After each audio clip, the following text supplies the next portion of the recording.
ਅਗਲੀ ਜਿਹੜੀ ਹਰਜੋਤ ਸਿੰਘ, ਜੇ ਆਪਾਂ ਗੱਲ ਕਰਦੇ ਜਾਈਏ ਇਸੇ ਦੇ ਨਾਲ ਸੰਬੰਧਿਤ ਹੀ ਆ। ਇਨਫਲੇਸ਼ਨ ਥੋੜੀ ਜਿਹੀ ਸਲੋ ਡਾਊਨ ਹੋਈ ਆ, ਇਸ ਕਰਕੇ ਸਟਾਕਸ ਦੇ ਵਿੱਚ ਅੱਜ ਰੌਣਕ ਦਿਖ ਰਹੀ ਆ।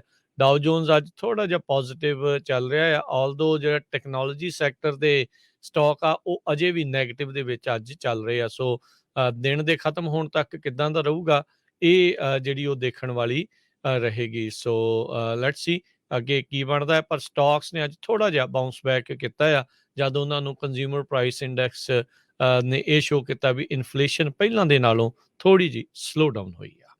ਜੀ ਬਿਲਕੁਲ। ਜੇ ਕ੍ਰਿਪਟੋ ਕਰੰਸੀਜ਼ ਦੀ ਗੱਲ ਕਰਦੇ ਜਾਈਏ, ਕ੍ਰਿਪਟੋ ਕਰੰਸੀਜ਼ ਦਾ ਬਹੁਤ ਬੁਰਾ ਹਾਲ ਹੋਇਆ।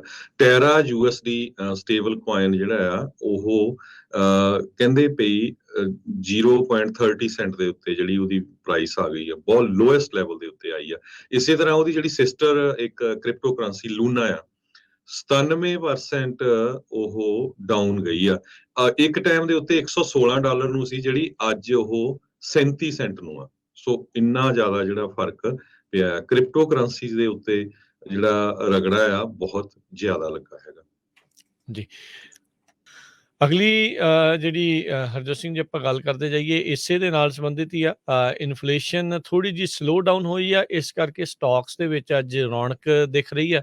ਡਾਓ ਜੋਨਸ ਅੱਜ ਥੋੜਾ ਜਿਹਾ ਪੋਜ਼ਿਟਿਵ ਚੱਲ ਰਿਹਾ ਆ, ਆਲਦੋ ਜਿਹੜਾ ਟੈਕਨੋਲੋਜੀ ਸੈਕਟਰ ਦੇ ਸਟਾਕ ਆ ਉਹ ਅਜੇ ਵੀ ਨੈਗੇਟਿਵ ਦੇ ਵਿੱਚ ਅੱਜ ਚੱਲ ਰਹੇ ਆ। ਸੋ ਦਿਨ ਦੇ ਖਤਮ ਹੋਣ ਤੱਕ ਕਿੱਦਾਂ ਦਾ ਰਹੂਗਾ, ਇਹ ਜਿਹੜੀ ਉਹ ਦੇਖਣ ਵਾਲੀ ਰਹੇਗੀ। ਸੋ ਲੈਟਸ ਸੀ ਅੱਗੇ ਕੀ ਬਣਦਾ ਹੈ, ਪਰ ਸਟਾਕਸ ਨੇ ਅੱਜ ਥੋੜਾ ਜਿਹਾ ਬਾਉਂਸ ਬੈਕ ਕੀਤਾ ਆ, ਜਦ ਉਹਨਾਂ ਨੂੰ ਕੰਜ਼ਿਊਮਰ ਪ੍ਰਾਈਸ ਇੰਡੈਕਸ ਨੇ ਇਹ ਸ਼ੋਅ ਕੀਤਾ ਵੀ ਇਨਫਲੇਸ਼ਨ ਪਹਿਲਾਂ ਦੇ ਨਾਲੋਂ ਥੋੜੀ ਜਿਹੀ ਸਲੋ ਡਾਊਨ ਹੋਈ ਆ। ਜੀ ਬਿਲਕੁਲ। ਜੇ ਕ੍ਰਿਪਟੋ ਕਰੰਸੀਜ਼ ਦੀ ਗੱਲ ਕਰਦੇ ਜਾਈਏ, ਕ੍ਰਿਪਟੋ ਕਰੰਸੀਜ਼ ਦਾ ਬਹੁਤ ਬੁਰਾ ਹਾਲ ਹੋਇਆ। ਟੈਰਾ USD ਸਟੇਬਲ ਕੋਇਨ ਜਿਹੜਾ ਆ ਉਹ ਕਹਿੰਦੇ ਪਈ 0.30 ਸੈਂਟ ਦੇ ਉੱਤੇ ਜਿਹੜੀ ਉਹਦੀ ਪ੍ਰਾਈਸ ਆ ਗਈ ਆ, ਬਹੁਤ ਲੋਐਸਟ ਲੈਵਲ ਦੇ ਉੱਤੇ ਆਈ ਆ। ਇਸੇ ਤਰ੍ਹਾਂ ਉਹਦੀ ਜਿਹੜੀ ਸਿਸਟਰ ਇੱਕ ਕ੍ਰਿਪਟੋ ਕਰੰਸੀ ਲੂਨਾ ਆ, 97% ਉਹ ਡਾਊਨ ਗਈ ਆ।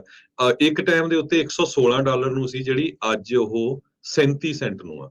ਸੋ ਇੰਨਾ ਜ਼ਿਆਦਾ ਜਿਹੜਾ ਫਰਕ ਪਿਆ ਕ੍ਰਿਪਟੋ ਕਰੰਸੀਜ਼ ਦੇ ਉੱਤੇ, ਜਿਹੜਾ ਰਗੜਾ ਆ ਬਹੁਤ ਜ਼ਿਆਦਾ ਲੱਗਾ ਹੈਗਾ ਜੀ। ਅਗਲੀ ਜਿਹੜੀ ਹਰਜੋਤ ਸਿੰਘ, ਜੇ ਆਪਾਂ ਗੱਲ ਕਰਦੇ ਜਾਈਏ ਇਸੇ ਦੇ ਨਾਲ ਸੰਬੰਧਿਤ ਹੀ ਆ।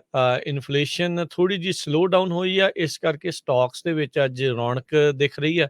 ਡਾਓ ਜੋਨਸ ਅੱਜ ਥੋੜਾ ਜਿਹਾ ਪੋਜ਼ਿਟਿਵ ਚੱਲ ਰਿਹਾ ਆ, ਆਲਦੋ ਜਿਹੜਾ ਟੈਕਨੋਲੋਜੀ ਸੈਕਟਰ ਦੇ ਸਟਾਕ ਆ ਉਹ ਅਜੇ ਵੀ ਨੈਗੇਟਿਵ ਦੇ ਵਿੱਚ ਅੱਜ ਚੱਲ ਰਹੇ ਆ। ਸੋ ਦਿਨ ਦੇ ਖਤਮ ਹੋਣ ਤੱਕ ਕਿੱਦਾਂ ਦਾ ਰਹੂਗਾ, ਇਹ ਜਿਹੜੀ ਉਹ ਦੇਖਣ ਵਾਲੀ ਰਹੇਗੀ। ਸੋ ਲੈਟਸ ਸੀ ਅੱਗੇ ਕੀ ਬਣਦਾ ਹੈ, ਪਰ ਸਟਾਕਸ ਨੇ ਅੱਜ ਥੋੜਾ ਜਿਹਾ ਬਾਉਂਸ ਬੈਕ ਕੀਤਾ ਆ, ਜਦ ਉਹਨਾਂ ਨੂੰ ਕੰਜ਼ਿਊਮਰ ਪ੍ਰਾਈਸ ਇੰਡੈਕਸ ਨੇ ਇਹ ਸ਼ੋਅ ਕੀਤਾ ਵੀ ਇਨਫਲੇਸ਼ਨ ਪਹਿਲਾਂ ਦੇ ਨਾਲੋਂ ਥੋੜੀ ਜਿਹੀ ਸਲੋ ਡਾਊਨ ਹੋਈ ਆ।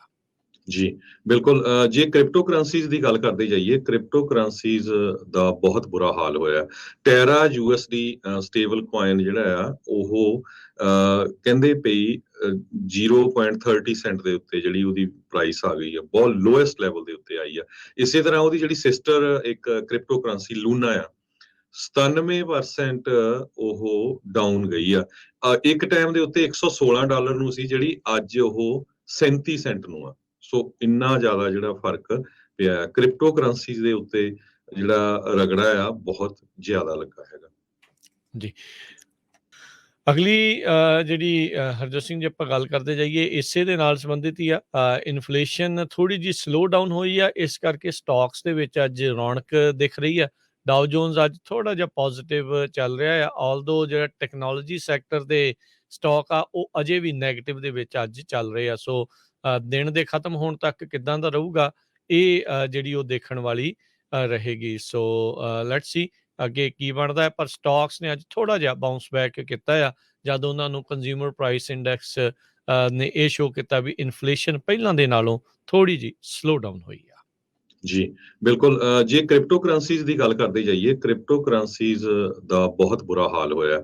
ਟੈਰਾ USD ਸਟੇਬਲ ਕੋਇਨ ਜਿਹੜਾ ਆ ਉਹ ਕਹਿੰਦੇ ਪਈ 0.30 ਸੈਂਟ ਦੇ ਉੱਤੇ ਜਿਹੜੀ ਉਹਦੀ ਪ੍ਰਾਈਸ ਆ ਗਈ ਆ, ਬਹੁਤ ਲੋਐਸਟ ਲੈਵਲ ਦੇ ਉੱਤੇ ਆਈ ਆ।